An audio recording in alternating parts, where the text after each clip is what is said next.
Hello, everyone. Can everyone hear me? I hope so. All right. It's so good to be here today. And thank you all so much for taking the time to join this conference. Thank you so much, Jeff, for inviting me here. Thank you, Chick-fil-A, for doing this. What an awesome thing to do for the world and for this group of people. All right. I'm going to start out with a story. So a couple of months ago, I signed up for a fitness program. Like a lot of us, maybe not a lot of us, but me for sure. I gained about 20 pounds during COVID, and some of it was due to stress eating. Some of it was just the ability to wear sweatpants every single day without having to put on jeans. Anyway, I signed up for this fitness program, and I had a really cool experience. And as I was reflecting on the experience, I found so many similarities that I wanted to share with you with kind of the best in class recurring programs that are out there. And this is a small startup run by 5 people. And here's kind of how it went for me. So I heard about this from a friend on Instagram. And she was sharing her photos and the results that she'd gotten. And she was so passionate about it that I thought, okay, let me go check this out. I immediately started listening to the founder on a podcast. And she and I connected with her. I didn't know her at all. Connected with her right away because she was vulnerable. She was authentic. She was a mom of 4, sharing what worked for her before she started her business and now how she's teaching this to others. So the connection piece, I signed up on her email list, looked at the social media, looked at their Instagram account, kept coming back to it. There was just something that was so human and authentic about it. And really what got me is that this small startup, this small fitness startup, shared a vision, gave me a vision of what I could be if I joined their program. If I forked over 200 of my hard-earned dollars to actually do more work, not less. I don't love working out. It's not the out part I don't like. It's more just like the part that's not really fun for me. So I just found myself thinking and kind of deconstructing, how did I give my money to do more work? What did they do right? What was it that they were doing right?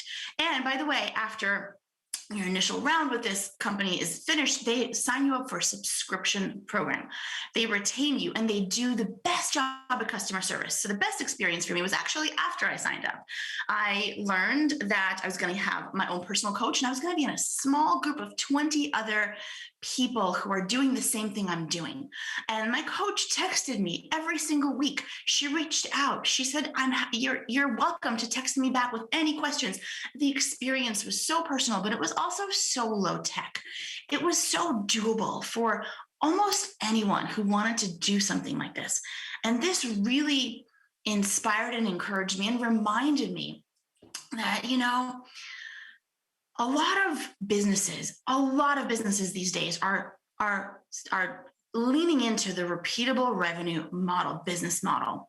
And nonprofits, some of them, they've been doing it for 50 years. But what is it about the last 10 years that's made this model catch on like wildfire in the for-profit space? And how is it that for-profits, companies like Netflix, like Spotify, like Blue Apron, Green Chef, Peloton, they're all monthly subscriptions, and they are growing like crazy. And meanwhile, in nonprofit, a lot of the monthly giving programs that have been around for a long time are actually seeing some decline. And there's only a few bright spots that I'll talk about later. But that's kind of my mission today, is to encourage you and to hopefully give you a vision for how to think about recurring revenue as a nonprofit, why you should do it, and how you should most likely be looking at the for-profit sector to get your ideas and to see what's working. So I want to contrast that first story with another story that happened to me about a week ago. A nonprofit came to me recently and said they launched a monthly giving program a couple of weeks ago, and they saw zero response. They had a few, maybe a couple hundred visits to their website, but not a single person signed up. So I immediately went into research mode and detective mode. I said, send me your website, send me your launch plan, send me your launch materials. What is happening here? I went on their website and it immediately became clear to me what was going on. I watched their launch video. It was clear as daylight. I felt as a visitor, no emotion. So all the connection that I felt with this workout program that I wasn't even looking for, they fostered that in me. They showed me a vision and inspiring content and talked to me like I was the most important person to them. Meanwhile, at this nonprofit where things weren't working, there was not a single inspiring piece of content on their homepage. And then also on the page where they were asking a visitor to give monthly. The photos were teeny tiny. I couldn't even see really what was going on in them. And, photos and content and video are such a huge part of eliciting emotion. And that's really, as nonprofits, that is our job. Our job is to make our donors feel passionate about our work. And it starts with great marketing. I've been talking about the importance of marketing since the very first day we started Charity Water. It's my passion, my life's work, and I believe in it so much. So with this organization, there was just a whole entire world of things that were missing. The headlines were non-descriptive. The photos were too small. There was way too much type. They had a great video, but it was buried 3 pages in. I had to find it. And, they didn't think to put that on the homepage of their website to truly inspire their visitors. And honestly, the video that they used to launch their program was probably more capable of putting me to sleep than a bottle of Advil PM. There was just many talking heads, and it was very obvious to me, kind of what went wrong. So why am I telling you these 2 stories?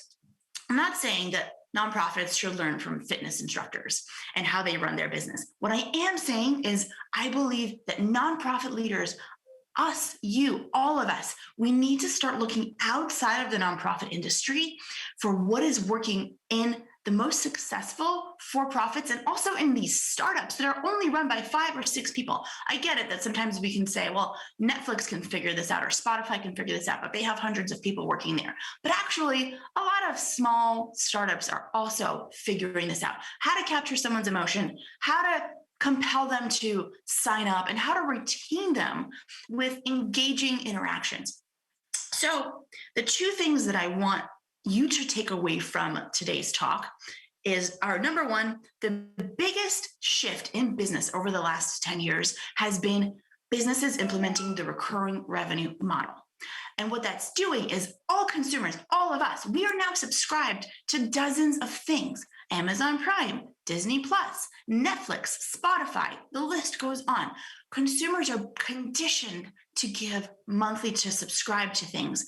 And as nonprofits, we need to take advantage of that. The second thing I want you to take away from this talk is we need to start doing better and looking outside of the nonprofit space for inspiration, to connect the dots of what's working to capture a customer, because a lot of it is the same to capture a donor. So at Charity Water, we got this memo 5 years ago, and we started building our monthly giving program called The Spring. It's now bringing in $20 million of annual recurring revenue every single year, $20 million. It's a fraction of our annual budget, but it's not an insignificant one, and it's only growing. We wish we'd started it from day one. And that's the message I preach every single day. Hey, if you have a nonprofit, don't wait 10 years like we did to start a recurring revenue stream. Start from day one, because it's only going to grow if you do it right. So I'm here to kind of tell you, I think the worst phrase in nonprofit is this phrase, best practices. I think the nonprofit industry needs to stop leading ourselves and learning from each other and the best practices in other nonprofits and get outside of that. That's how, when we were building the Spring at Charity Water, that is how we, I believe, created a successful monthly giving. Sorry about that, guys. That's what happens when you live on a farm. You get the good parts like raising chickens and the bad parts like bad internet. Okay, so where was I? All industries need to learn from each other and kind of cross-pollinate. So, when you think about like the real estate developing industry learns from hotel chains, the tech startups learn from consumer brands, big box stores learn from retailers. The nonprofit industry needs to start learning from industries outside of nonprofit. That's the big takeaway. That is how we built a very successful recurring revenue business. It's not by looking around and seeing what other nonprofits are doing. It's by actually signing up for Disney Plus and seeing what is their customer experience like. What into my own program.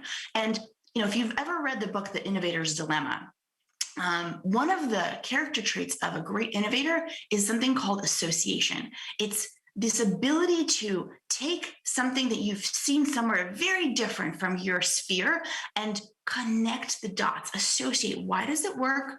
What is working about this? And how can I take this from somewhere very, very different and apply it and integrate it into my own thing, into my own business? Okay, so I think I've made my point. I believe recurring revenue is the future for nonprofits.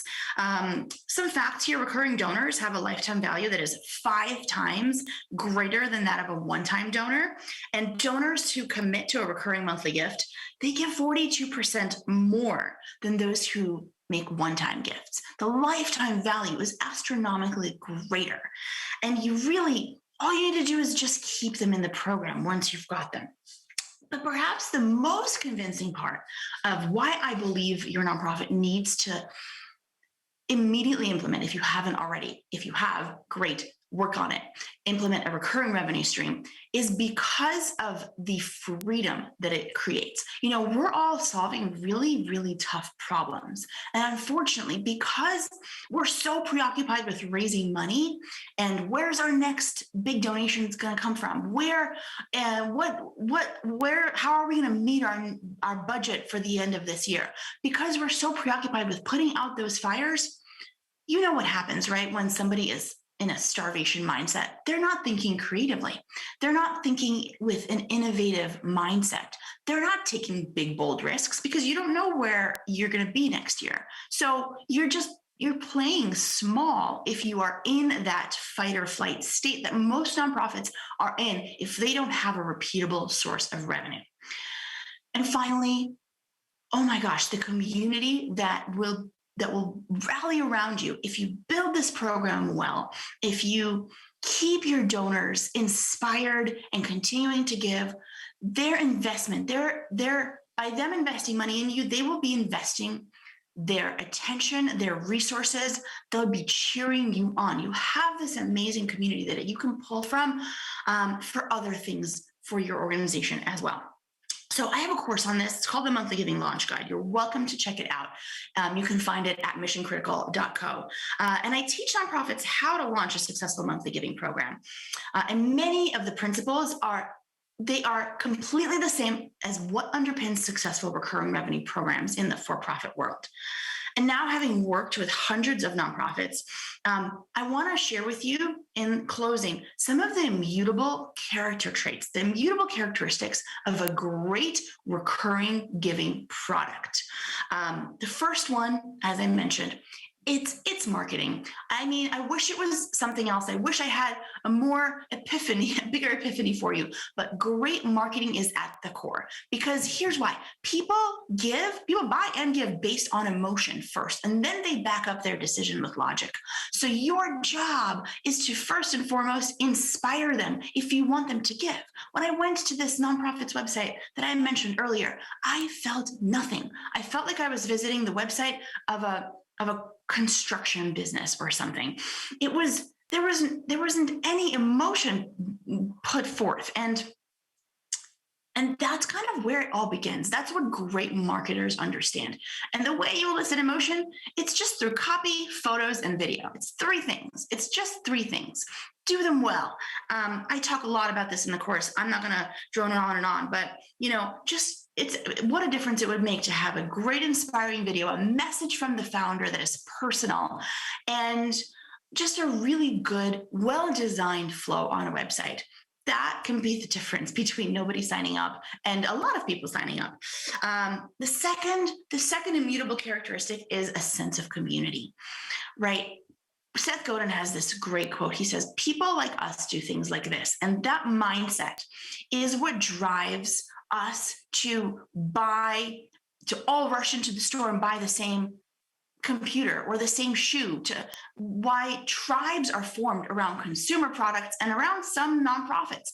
Because when that nonprofit shows up and says, look, there are already people like you in here, and look at them, here's what they're doing, here's how cool they are, here's how generous they are, and you talk to the viewer across the computer and you say, you can be one of these people, you can help end this crisis and be part of, like at Charity Water, we talk to our donors as if they are heroes, and we speak what they are going to be in the future, what they want to be, if they commit to partaking in this mission with us. We say, come join a generous, positive group of world changers, right? So speaking that into your marketing plan, right? Like saying those words gives, and showing pictures and photos and videos of other people who are doing this on your social media, on your Instagram. How easy would it be to just profile a monthly giving donor once a week and tell their story and show a great photo of them? And if you do that 12, 24, 36 times, other people will want to join. And the third immutable character trait of a successful recurring revenue program, it's the post. It's the customer service after you have given. I have gotten some great, amazing ideas that are so simple to implement from my own students, from people I've worked with to create monthly giving programs. For example, New Story launched The Neighborhood, their monthly giving program last year. And when I joined, one of their staff members in accounting sent me a quick little short video saying thank you. And that went so far for me as a donor. It said to me, they see me, they know and value my contribution. And it just takes such simple things. Sending an email once a month that is inspiring and has great stories, that is positive, that is brief, and that is engaging. So in conclusion, I really just want to, put forth this idea that if a workout program can work for me to interest me in what they're doing, and I'm a person who absolutely hates working out, and I gave them $200 of my money so that I can do more work, then surely if your nonprofit is doing something incredibly important and you take the time to master the storytelling and marketing of that vision that you have and share it with people, surely people will want to contribute a small amount of money every single month to be part of your vision. Because this is something I say a lot. I believe that if you just have the vision, if you cast this big, bold vision out into the world, it might feel scary, but the world kind of has a way of coming to meet you. As a believer myself, that's when God moves. When we decide we're going to do something, and when we don't give ourselves an out, when we say to the world, this is what we're doing. And we do it with passion and energy and enthusiasm and positivity, the world kind of bends in your favor. So if you have the vision, you will find the time, you will find the resources, you will find the money, you will find the people. And I strongly encourage you to build a huge, great, amazing community around your nonprofit that will give in a recurring way, which will open up a world of possibility for your organization, lift that burden of fundraising, and get you on your way to actually doing work that matters. Thank you. I love it. Thank you so much, Vik. Can you hear me just to make sure that we're on the same page? Great. Yes. Okay, I have a few questions from people that kind of joined in on the chat. I'm going to ask one myself. I get the chance to ask whatever I want. So I'm going to ask first. My question is, we've had a monthly giving program for lots of years. Is it okay to, how do you reenact it to give it energy when you've had, I think all of us have some people that give every month, but we might not call it we don't have a name for it, we don't have the energy around it, all that. Like, what's a good strategy that you've seen to kind of bridge that gap? Yes, we had that as well at Charity Water. Oh. We had a monthly giving program for 4 years. It wasn't a program though. That's the thing, is it was a monthly giving option on our website. It was buried under the donate flow. It was a little tiny button. That's all it was. And that's why marketing is so powerful. When you make it a big deal through naming it, branding it, giving it this power of voice. You know, marketing is just voice, but by a brand, right? It's so speaking about it, putting together a social media campaign to promote it, maybe putting some Facebook dollars behind a piece of content to promote it. It's really just making it the most important part of your business, because I would argue that for us now at Charity Water, it is the most important thing we do. It is what everybody focuses on and gives most of their time to within the organization, is our recurring giving program, because and it's the chicken and the egg. Like, if you don't put forth the effort, it will always be a low priority. But if you put forth the effort, it's a little risky at first. But then when you start seeing people actually give, you're like, oh my gosh, I should really prioritize this because it's working. I love it. And I think in that, you kind of decentralize the organization. A lot of these smaller nonprofits are centered around the founder oftentimes, right? And by creating a program, then all of a sudden it's broader and bigger and a bigger story. So I think that's really great. A question I have from Courtney, she kind of asked, how do you know when you've cracked the code? Like, this is working. Like, you oftentimes know when it's not working because no money's coming in. But how do you know when it's working? I mean, it's working when you're raising money, but I would say, like, one of the first principle I teach inside my course is the concept of a product mindset, which comes from the tech world.